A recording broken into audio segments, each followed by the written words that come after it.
E se o filho pródigo, descrito na Bíblia, fosse o seu filho? E se o filho pródigo fosse seu irmão? E se o filho pródigo fosse seu vizinho? E se o filho pródigo fosse alguém próximo seu? Como você reagiria? Bem-vindo a mais um vídeo aqui do canal. Antes que você se esqueça, já vou lembrar você para se inscrever no canal, deixar seu like.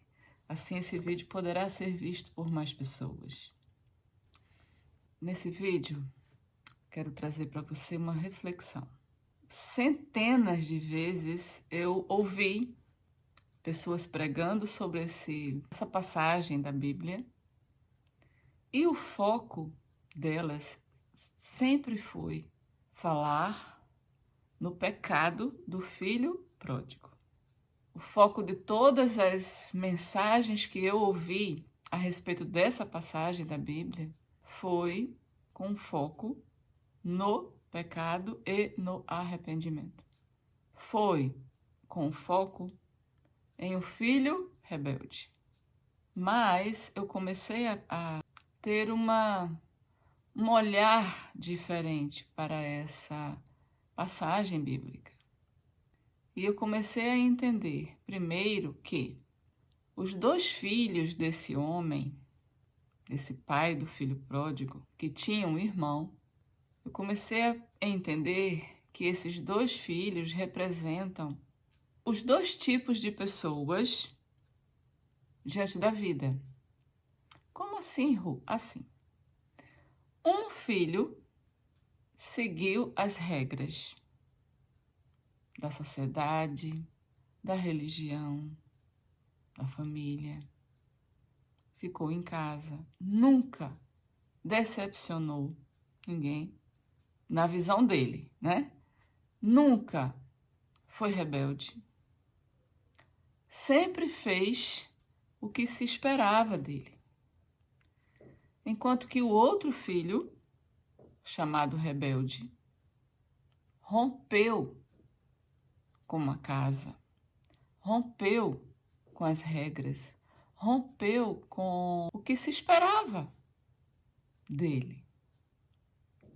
O outro filho, considerado rebelde, assumiu para si mesmo que dentro dele não tinha nenhuma certeza.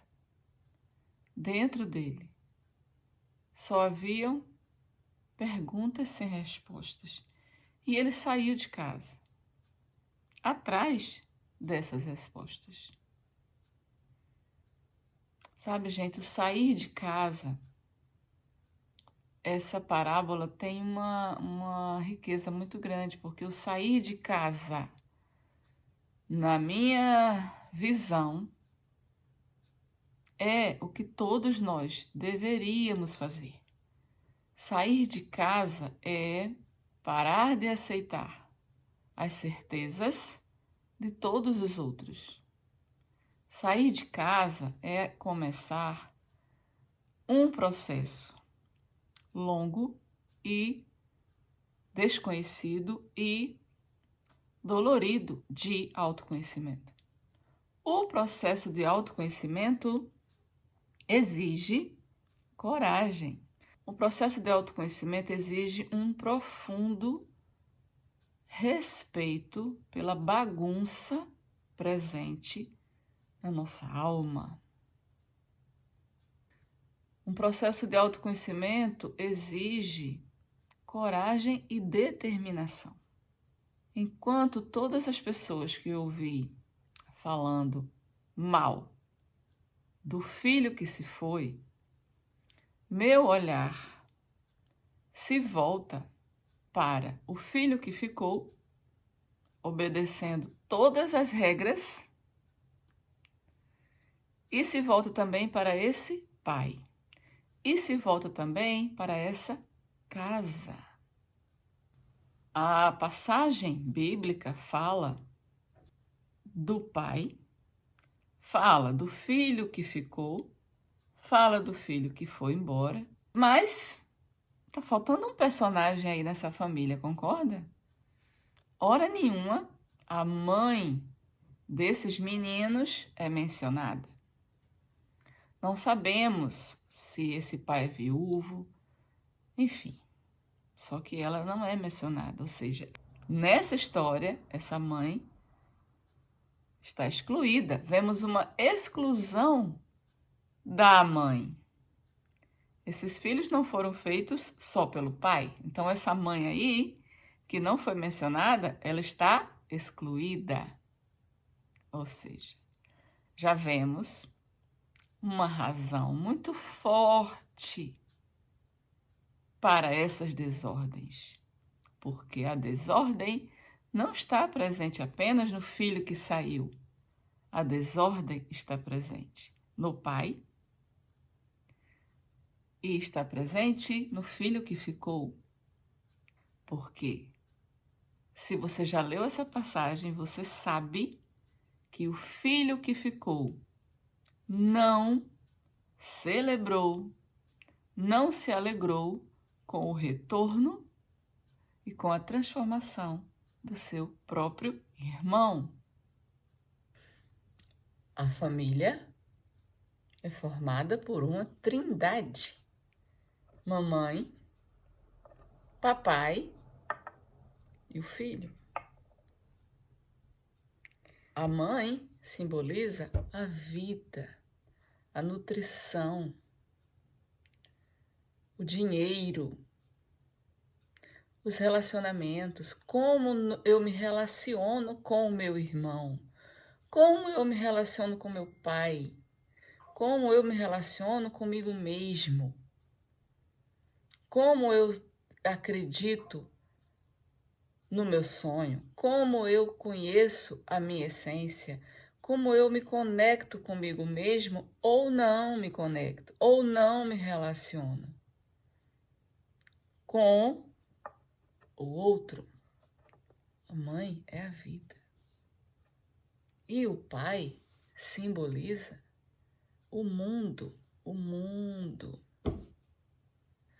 O filho pródigo que saiu de casa e quebrou as regras da sociedade, da família e foi em busca dele mesmo, esse filho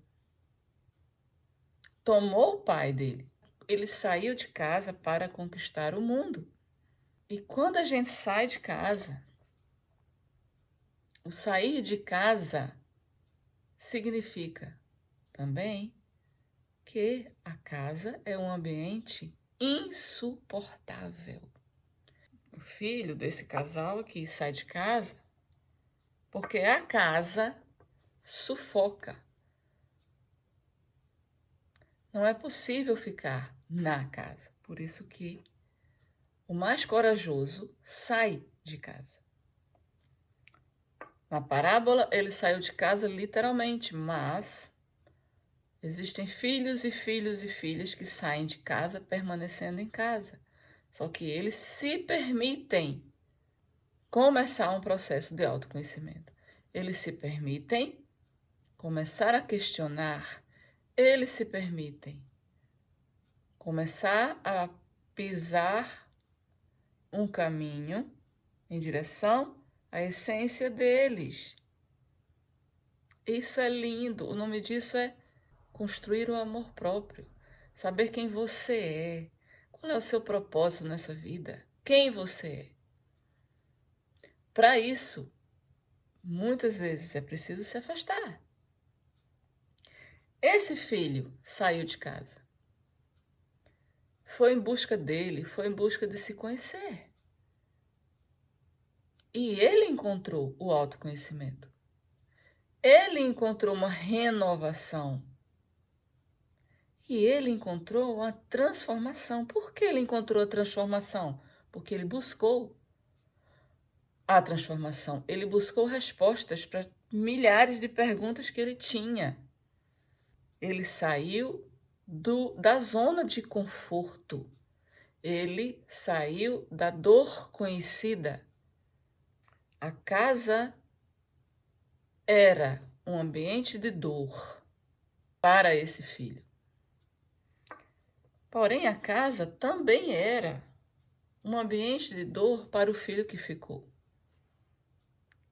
Só que, como eu falei no começo, o filho que ficou não quis entrar em contato com as suas dores, com a sua vulnerabilidade. Ele não quis entrar em contato. Ele confiou na justiça própria. O filho que ficou representa aquela pessoa que não quer entrar em contato com suas dores, aquela pessoa que carrega toneladas de bagagem de dor, mas não quer mudar. Esse filho que ficou representa aquela pessoa tóxica, aquela pessoa abusiva, aquela pessoa que só olha para si mesma e reclama, e não reconhece, e não vibra com a conquista do outro, nem que o outro seja o seu próprio irmão, nem que o outro seja o seu pai, que ficou tão feliz com a volta do filho. Outra coisa que fica muito clara nessa passagem é que o pai não esperou o filho que saiu chegar até em casa para recebê-lo. Gente, isso é muito, sabe? Isso é muito, como é que fala? Significativo, sabe? Essa passagem bíblica fala das famílias. Essa passagem fala das famílias disfuncionais, que é a maioria das famílias. Esse pai entendeu que para ele receber o filho de volta, ele tinha que sair de casa também e ir abraçar o filho lá na estrada. Porque esse pai sabia quão contaminada a casa era,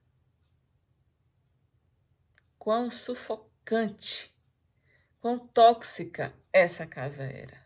O pai entendeu isso. Por isso que o pai não ficou esperando o filho chegar.